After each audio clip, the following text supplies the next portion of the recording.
지장보살기도의 신비한 체험 이야기. 정혜 씨는 오래전부터 큰 욕심 없이 살아온 분이었습니다. 남편과 작은 가게를 꾸려오며 아들 하나 잘 키우는 것이 전부였지요. 하지만 그 소박한 하루가 무너지는 데는 단 한 달이면 충분했습니다. 남편의 거래처가 갑자기 부도가 나고 되돌아올 줄 알았던 돈은 감감무소식이었습니다. 은행에서 날아온 서류에는 차갑고 딱딱한 숫자들만 가득했습니다. 정혜 씨는 그 서류를 들고 멍하게 주저앉았습니다. 손끝이 떨렸고 가슴이 뻐근하게 조여왔습니다. 이게 정말 우리 집 이야기인가요? 남편은 자책에 빠져 술만 찾았습니다. 아들은 취업 준비를 하며 매달 아르바이트를 했지만 상황은 달라지지 않았습니다.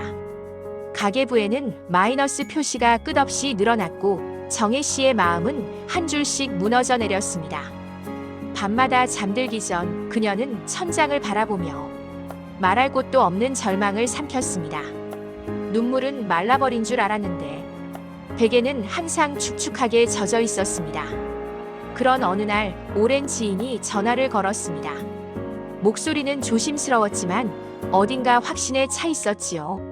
정희야, 혹시 지장보살님 기도해 본 적 있어? 아니, 그런 건 잘 모르는데. 너 지금 너무 힘들잖아. 한 번만 해봐. 기적 같은 일이 일어날 수도 있어. 정혜 씨는 처음엔 망설였습니다.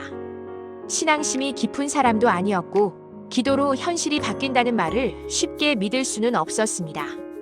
하지만 마음 한편에서는 이대로는 안 되겠다 라는 절박함이 고개를 들고 있었습니다. 그날 밤 정혜 씨는 휴대폰으로 지장경에 대해 찾아보았습니다.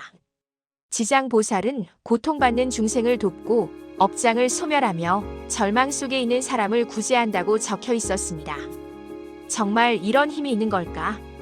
그 생각이 들면서도 손은 이미 두 손을 모아 합장하고 있었습니다. 나무 지장보살. 그녀는 아주 작게 조심스럽게 그 5글자를 내뱉었습니다. 그 말은 오래된 돌문을 두드리는 것처럼 무겁고 조심스러웠습니다. 그날 밤 잠에 들 무렵 가슴이 갑자기 따뜻하게 덮이는 느낌이 찾아왔습니다. 마치 누군가 이불을 더 덮어준 것처럼 포근했습니다. 그 따뜻함은 심장 주변에서 서서히 퍼져나와 몸을 감싸는 듯 했습니다. 정혜 씨는 놀랐지만 두려움은 느껴지지 않았습니다. 오히려 오래된 불안이 조금씩 풀어지는 듯 했습니다. 무슨 느낌이지? 그녀는 처음으로 마음의 구석에 조용히 놓여있던 희망이라는 조각을 느꼈습니다. 며칠 후 꿈에서 이상한 장면을 보았습니다. 넓은 들판, 안개가 옅게 깔려 있었고 멀리 붉은 옷을 입은 존재가 서 있었습니다. 그 존재는 천천히 다가왔습니다. 얼굴은 분명히 보이지 않았지만 미묘하게 따뜻한 기운이 느껴졌습니다. 그 존재는 정혜 씨를 바라보며 말했습니다. 두려워하지 마십시오. 길이 곧 열릴 것입니다. 그 음성은 명확했고 귓가에서 울리듯 생생했습니다. 잠에서 깨어난 순간 정혜 씨는 온몸에 소름이 돋았습니다. 그러면서도 마음이 이상하게 안정되었습니다. 그날 이후로 정혜 씨는 매일 저녁 지장보살님께 기도를 올렸습니다. 기도는 길지 않았지만 정성만큼은 누구보다 절절했습니다. 그녀는 조용히 무릎을 꿇고 손을 모아 5글자를 반복했습니다. 나무 지장보살. 기도할수록 마음속 어둠이 조금씩 정리되는 느낌이 들었습니다. 그녀는 평생 처음으로 말하지 못한 걱정들을 털어낼 수 있는 공간이 생긴 것처럼 느꼈습니다. 그러던 어느 날 이상한 일이 일어났습니다. 남편에게 연락이 왔습니다. 오랫동안 거래했던 사람에게서 수소문이 닿았다며 새로운 일자리를 제안받았다는 것이었습니다. 맡아주기만 해도 선지급금을 받을 수 있는 조건이었습니다. 정혜 씨는 숨을 삼켰습니다. 정말 이렇게 갑자기? 남편은 오랜만에 환한 얼굴을 보였습니다. 그의 어깨가 조금 가벼워진 듯 보였습니다. 며칠 뒤 아들에게도 변화가 찾아왔습니다. 겨우 면접 기회라도 잡기 힘들던 상황에서 대기업 서류 합격 소식이 날아온 것입니다. 아들은 놀라며 어쩔 줄 몰라 했습니다. 엄마, 진짜 되는 걸까? 그래, 해보자. 이번엔 잘 될 거야. 정혜 씨는 오래 묵혔던 기쁨을 힘겹게 입가로 올렸습니다. 하지만 그 행복은 오래가지 않았습니다. 남편이 맡은 일에서 큰 문제가 발생한 것입니다. 계약 상대가 문제를 제기하며 배상 요구를 할 수도 있다는 소문이 돌았습니다.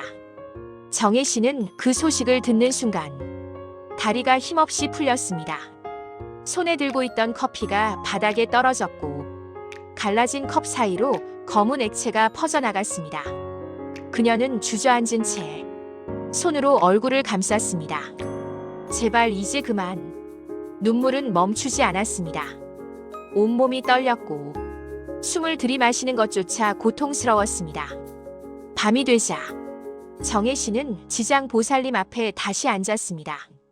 촛불 없이 조용한 방에서 그녀는 천천히 합장했습니다.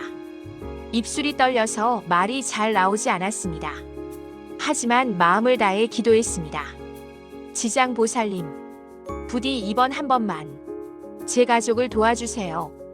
저는 더는 버틸 자신이 없습니다. 그녀의 목소리는 낮고 갈라져 있었습니다. 그러나 기도는 끊어지지 않았습니다. 기도가 끝날 때쯤 방 안에는 말할 수 없는 고요함이 감돌았습니다. 그날 밤 꿈은 더 깊고 선명했습니다. 어두운 터널 속을 걷고 있던 정혜 씨 앞에 붉은 빛이 천천히 나타났습니다. 빛은 맥박처럼 부드럽게 깜빡였고 그 틈에서 지장 보살님의 모습이 떠올랐습니다. 그분은 조용히 손을 들어 정혜 씨 앞을 가로막고 있던 검은 그림자를 막아냈습니다. 그 순간 터널을 가득 채웠던 어둠이 순식간에 사라졌습니다. 그 뒤에는 잔잔한 빛만이 퍼져 있었습니다. 꿈에서 깨어난 정혜 씨는 가슴이 차분해지는 것을 느꼈습니다. 마치 무거운 돌덩이가 잠시 치워진 느낌이었습니다. 아침이 되자 남편에게 전화가 왔습니다. 문제 해결됐어. 남편의 목소리는 떨리고 있었습니다. 상대 측이 우리에게 책임 묻지 않겠대. 그 사람이 갑자기 마음을 바꿨다더라. 왜 그런지는 자기도 모르겠다는데. 정혜 씨는 전화기를 잡은 채 말을 잃었습니다.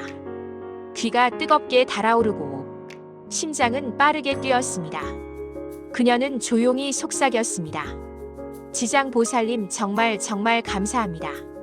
그날 이후 집안 문제는 거짓말처럼 풀려가기 시작했습니다. 남편은 꾸준히 일거리를 맡았고 아들은 면접까지 합격하며 안정된 직장을 얻었습니다. 빚은 조금씩 줄어들었고 집안에는 오랜만에 웃음이 돌아왔습니다. 정혜 씨는 매일 아침 베란다 창문에 비치는 햇빛을 바라보며 조용히 기도했습니다. 나무 지장 보살. 그 5글자는 그녀의 하루를 지탱하는 힘이 되었습니다. 기도할 때마다 마음은 차분해졌고 가슴에 맺혀있던 두려움도 조금씩 사라졌습니다. 지장 보살님은 화려한 기적을 보여준 것이 아니라 절망 속에서 길을 잃은 한 사람에게 보이지 않는 손을 내밀었을 뿐이었습니다. 정혜 씨는 말합니다. 제가 변한 게 먼저였어요. 그 마음이 현실을 바꾼 거죠. 지장 보살님은 제게 두려워하지 말라고 알려주신 거예요. 그리고 그녀는 지금도 조용한 일상 속에서 나지막히 그 이름을 부릅니다. 나무 지장 보살, 나무 지장 보살, 나무 지장 보살. 그 목소리는 더 이상 떨리지 않습니다. 그녀의 삶에는 이제 작은 빛이 늘 함께하고 있습니다. 여러분의 삶에도 지장 보살님의 빛이 함께하기를 염원합니다.